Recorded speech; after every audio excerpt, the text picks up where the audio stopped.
that God wants you to prosper. Not somebody else, not someone down the street, but he wants you to prosper. He promises to be our exceeding great reward. God has a great plan for you. 3 John, verse 2. It says, "Beloved, I wish above all things that you prosper and be in good health, even as your soul prospers."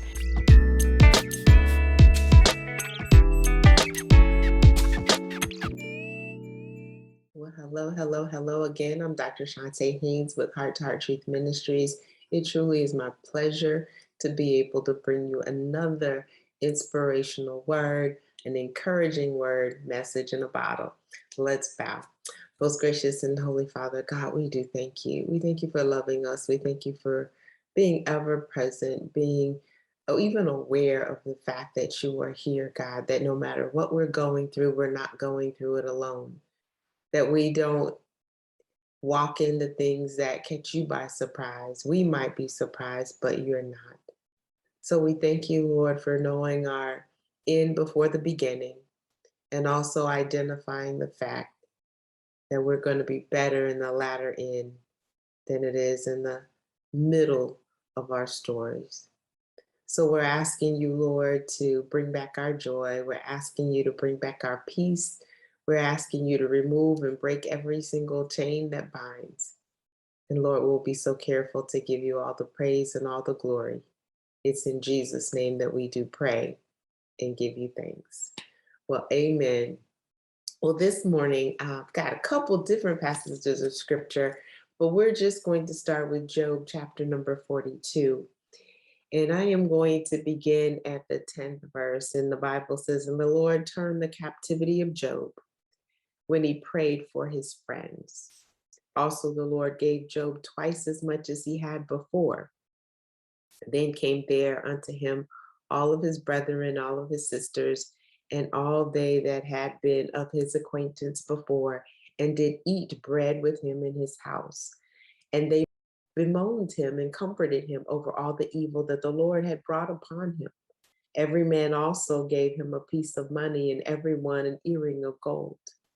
So the Lord blessed the latter end of Job more than his beginning, for he had 14,000 sheep and 6,000 camels and 1,000 yoke of oxen and 1,000 she-asses. He also had 7 sons and 3 daughters."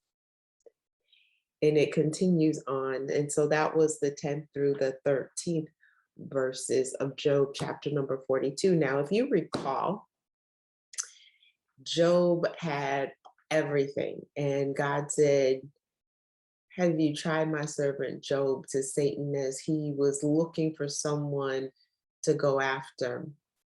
And unfortunately, the way it is written, it sounds like God was bringing the evil onto Job. And no, God wasn't bringing the evil, but he allowed it to happen because he recognized what was in Job. He found in him a man that was not going to turn away from God, regardless of the circumstances around. Now, we can go back to Mark 4, it talks about the seed and the sower and what kind of soil do you have. But God knew it was good ground in Job, that it was going to be truly planted, and there was going to be some 30-fold, some 60-fold, some 100-fold return.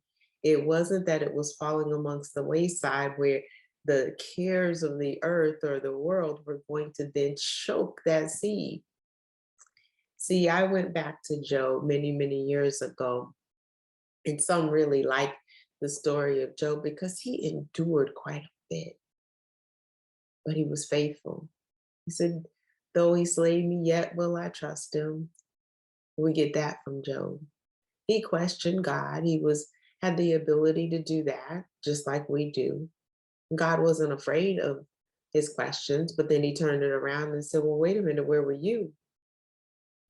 So yes, Job shows us the human side and the humanity side. He also shows us sometimes our friends are just not really our friends at all, but they're trying to condemn us.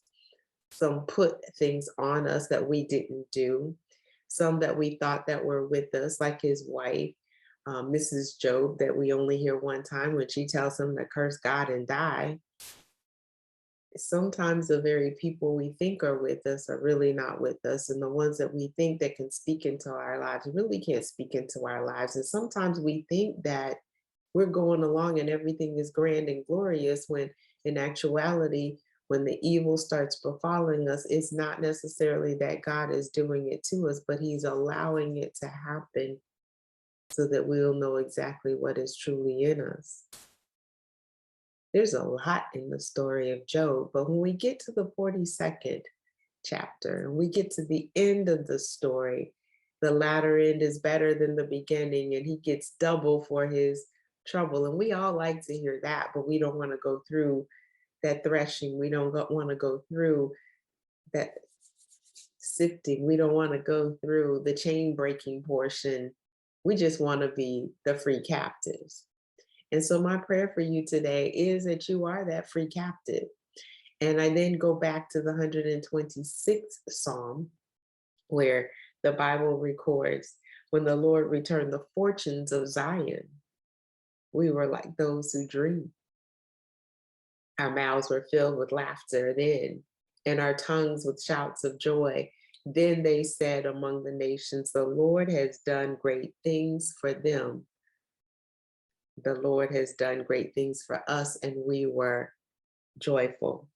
Well, what I want to talk about, and I know some of you are in the hospital, some of you are at home, some of you are just listening in, and I'm appreciative of every single stage or state that you might be in.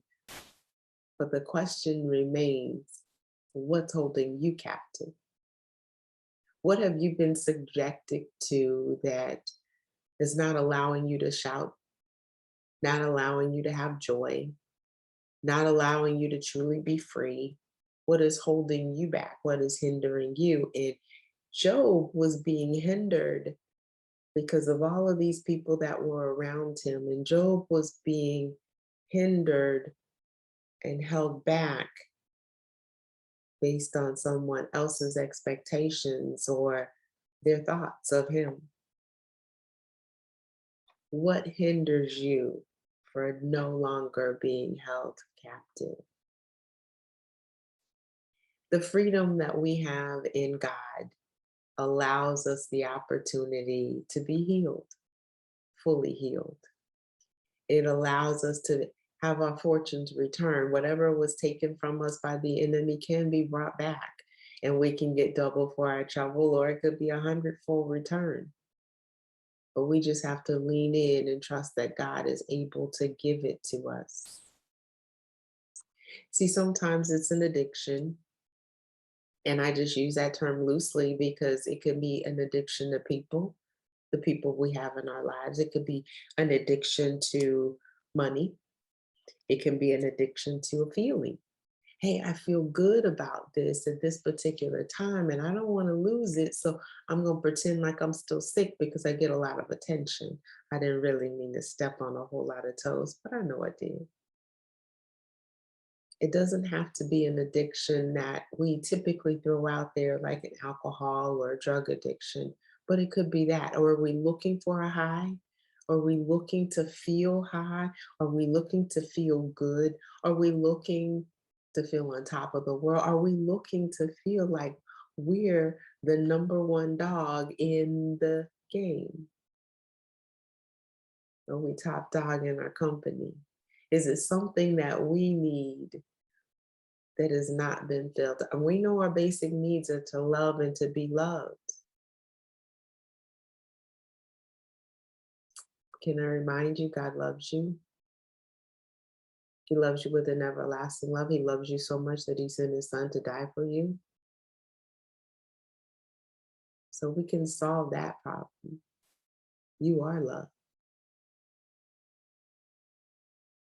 But do you want to feel it? What do you need to feel it? Who do you need to feel it? Well, I was kind of reminded as I kept reading it, and I had just a little story about that Job piece when my daughter was sick in the hospital, and we were going through so much for so many years in trying to get her out of that cycle of illness and infirmity, if you would. I came to this particular passage and I read it and I took it at face value, and it said in Job 42:10 that God turned the captivity of Job when he prayed for his friends. So I started praying for everybody that I knew. Now, prayer is key, and prayer can break chains, and prayer can alleviate a lot that's out there, but it doesn't mean that it's the only thing that you need to do. But I did. I prayed for every single friend, even the enemies, because he tells us to pray for our enemies that despitefully use and abuse us too. So here's my questions for you today. I asked you what was hindering you for no longer being held captive. What were the chains themselves? Were they the addictions that you're holding on to? But sometimes it could be the desires or the dreams. He said, we were like those that dream. We're dreaming of something that when you're dreaming, it's a fantasy. It's something that has not necessarily occurred, but it doesn't mean that it won't. And I want you to dream big, because sometimes we, as we get older, we forget to dream. We think about just the mundane, the going to the grocery store, the cooking, the cleaning. We forget that there is a lot that's out there. Do you want to be healed? Do you want to be made whole? 100%. God is able to do that too. If you need physical healing in your body, guess what? There's several passages on that. He healed the lame. He made the blind to see. He made the deaf to hear. He can heal. You just have to believe it. God's power is available to do that for you. Is it psychological healing? Are you mentally having some issues that are going on? There's a passage for that too. The Gadarian Demoniac. He was out of his mind, cutting himself and gnashing at himself and, being chained because mentally he was not there, but God healed him and he was in his right mind. It could be an emotional turmoil that you're going through, and you need an emotional healing because you're on this roller coaster going up and down. There's a passage for that too. Let's see, there were several that people were in despair or destruction. You can ask Isaiah in the cave, or you can, or I'm sorry, Elijah in the cave, or you can even ask the widow at Nain, who was probably really distraught, or even Mary and Martha at their brother Lazarus. There's so many that emotionally God came in and fixed it. He says, I got you. Or there could be that spiritual healing. Do you know who you are in Christ? Do you know what authority you have? Because he gave us the keys to the kingdom. And he says, whatever you bind on earth, you will be bound in heaven. Whatever you loose on earth will be loosed in heaven. We have the ability to bind and to loose. We have the authority to be his ambassadors and carry out what he's called us to do. Oh, on this day, I want the fortunes to be returned back to you, Zion. As a child of the King, I want you to have everything that is owed you, nothing lacking and nothing broken. I want it all back for you, but you've got to want it for yourself. No longer bound, chains coming off, not looking for approval for anyone other than the audience of one, not looking to have a different feeling, but knowing the one who can control everything about you and everything that's in your life, that he has a better end for you and he truly has a plan. He is the creator of all. So if he needs to create something completely different, he's able to do that too. I want you to declare, like it says in the 126th Psalm, the Lord has done great things for them. But then turn it and make it personal. The Lord has done great things for us. And then say it specific. The Lord has done great things for me. Oh, when we get to that point that he has done great things for me, I am going to be glad in it.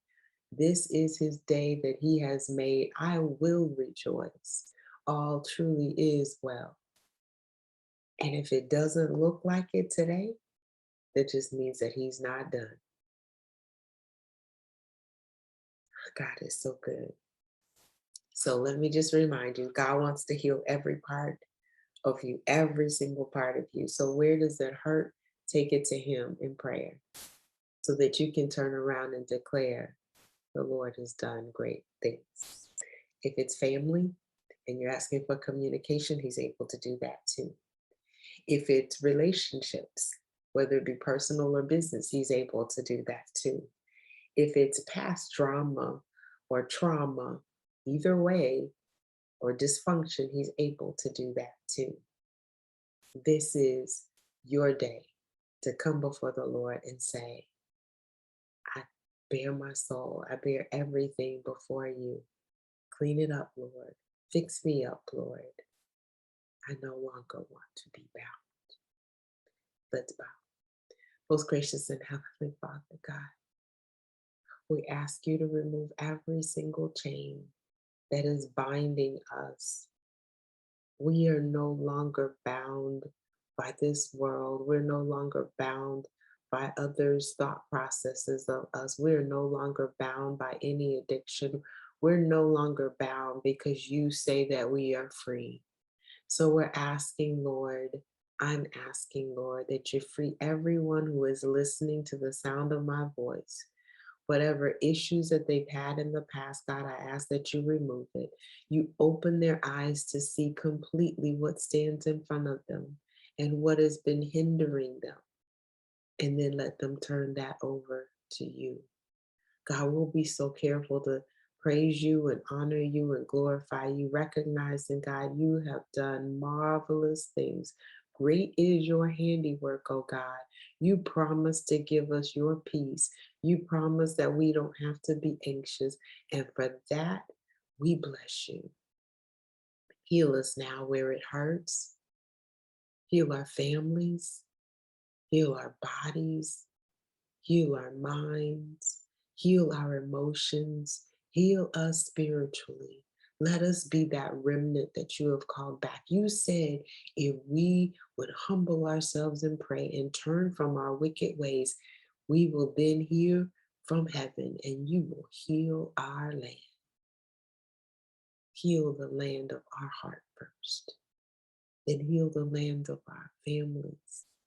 Then heal the land that we live in as we continue to sojourn here. It's in Jesus' name that we do pray and give you thanks. Amen. Well, God bless you. My prayer is that you are healed and you are whole. And if you needed any part of this message, go back and listen again. Your fortune shall be returned.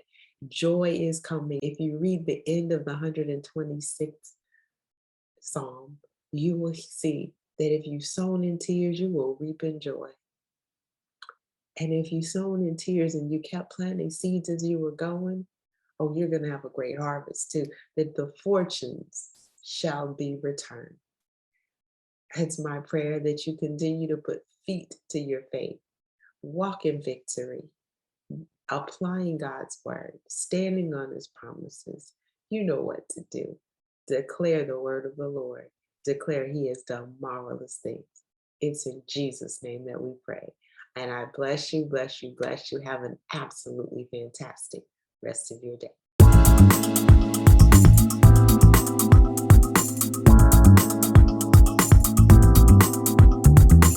You can find us online at htruth.org.